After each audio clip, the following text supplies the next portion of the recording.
आरिसम। जैसा कि आपने देखा होगा कि जैसे विद्यार्थी हैं, वो जब विद्यालय में जाते हैं, पहले दिन जाते हैं, तो आपने देखा होगा कि सभी विद्यार्थीजन, आप भी चूँकि विद्यार्थी रहे होंगे, तो अपनी कक्षा में अपने लिए पहले ही एक सीट चुन लेते हैं। और जो हमारे अध्यापक होते हैं, वो भी इस चीज़ को मानते हैं। क्योंकि ये जो हमारे डीएनए में है कि सीट चुनना, उसके बाद वहीं पे बैठना, ये हमारी यौगिक परंपरा में, एक हमारी साधना परंपरा में मूल कह सकते हैं। ये आसन, वासन और शासन। आसन अर्थात जो आपका आसन है, जिस पे आपका अधिकार है, जहाँ पे आप बैठते हैं, उठते हैं। चूँकि हमारे यौगिक परंपरा में जहाँ पे आप बैठते हैं, वहाँ पे एक सूक्ष्म तरंग, जिसको वैज्ञानिक भाषा में हाइगेंस था कोई वैज्ञानिक, जिसने हाल ही में अभी 50-60 साल पहले या उससे पहले अपने वैज्ञानिक तथ्यों में दिया।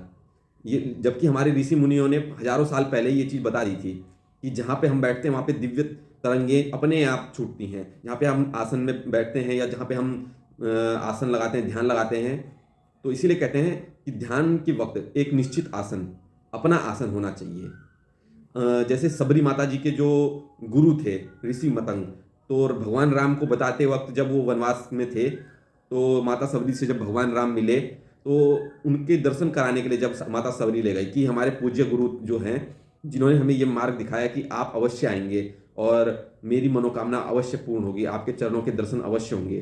तो भगवान राम को उन्होंने बताया कि यहाँ पे ऋषि मतंग जो है तपस्या करते थे और अभी भी वो दिव्य ज्योति, दिव्य तरंगों के रूप में वहाँ पे उपस्थित है। इन दिव्य महापुरुषों के सानिध्य में रह करके मैंने जो सब कुछ सीखा है, जो भक्ति का वरदान पाया है, सब इन्हीं के चरणों से पाया है।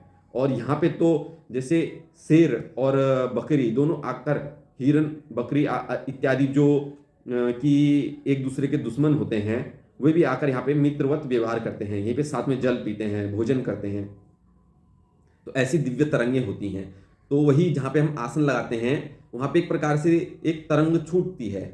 तो वो चुंबकीय तरंग जो होती है, वो हमारे अध्यात्म की या हमारे शरीर की वो अवस्था वहाँ पे एक दिव्य रूप में स्थित रहती है। तो इसीलिए योगिक परंपरा में या साधना के पथ पर चलते हुए व्यक्ति को अपना आसन निश्चित रखकर, एक ही आसन जहाँ पे केवल साधक व्यक्ति ही बैठे, स्वयं बैठे, तो ऐसा आसन लगाना चाहिए। क्योंकि हमारे डीएनए में है, इसीलिए वो हम विद्यालय में जो अपने लिए एक सीट चुन लेते हैं, ये अपने आप ही, जैसे पहलवान का बेटा अपने आप उसमें पहलवान के गुण होंगे।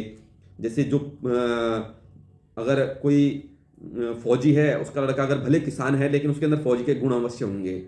जैसे अर्जुन था, तो अर्जुन के पुत्र अभिमन्यु में वीर परंपरा का गुण था। कर्ण था, कर्ण के डीएनए में भी क्षत्रियों का गुण था, क्षत्रियों का बाहुबल था। तो भले वो शूद्र था लेकिन उसके अंदर डीएनए किसका था? क्षत्रिय का। तो ये इसीलिए तो आसन का हमारे जीवन में बहुत महत्व है। धन्यवाद।